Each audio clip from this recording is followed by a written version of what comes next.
Un début de rapprochement entre le gouvernement belge et le patron de Lufthansa. Pas encore d'accord, mais un début de rapprochement.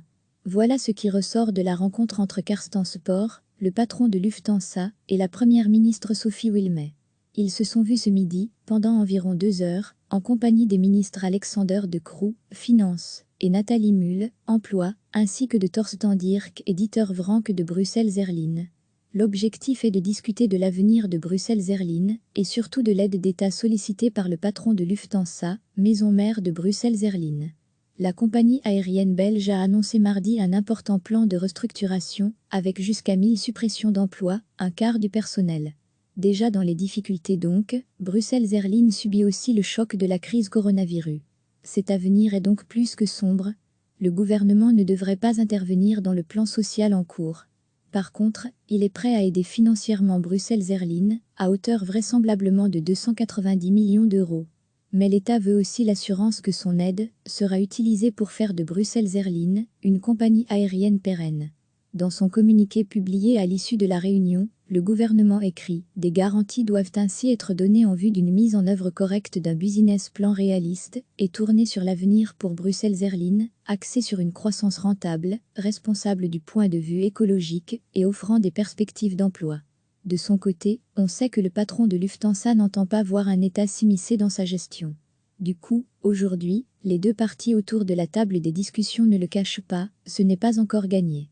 Les contacts ont été très difficiles ces dernières semaines, précise même le communiqué, alors chacun marche sur des œufs. Cette rencontre est un premier contact qui aboutit à un début de rapprochement. Tant Lufthansa Group que l'État belge reconnaissent l'importance de Bruxelles Airlines en tant qu'hub économique offrant une connectivité étendue et l'importance d'un plan de croissance ambitieux qui se concentre sur le continent africain et nord-américain. Et pour le reste, les négociations vont se poursuivre. Avec à l'œil, les discussions en cours entre syndicats et direction de Bruxelles Airlines, mais aussi celles entre Lufthansa Group et l'État allemand. Recevez chaque matin l'essentiel de l'actualité. Pas encore d'accord, mais un début de rapprochement. Voilà ce qui ressort de la rencontre entre Carsten Spohr, le patron de Lufthansa, et la première ministre Sophie Wilmès. Ils se sont vus ce midi, pendant environ 2 heures, en compagnie des ministres Alexander De Croo, Finances, et Nathalie Mühl, Emploi, ainsi que de Torsten Dirk et Dieter Vranckx de Bruxelles Airlines. L'objectif est de discuter de l'avenir de Bruxelles Airlines, et surtout de l'aide d'État sollicitée par le patron de Lufthansa, maison mère de Bruxelles Airlines. La compagnie aérienne belge a annoncé mardi un important plan de restructuration, avec jusqu'à 1000 suppressions d'emplois, un quart du personnel. Déjà dans les difficultés donc, Bruxelles Airlines subit aussi le choc de la crise coronavirus. Cet avenir est donc plus que sombre. Le gouvernement ne devrait pas intervenir dans le plan social en cours. Par contre, il est prêt à aider financièrement Bruxelles Airlines, à hauteur vraisemblablement de 290 millions d'euros.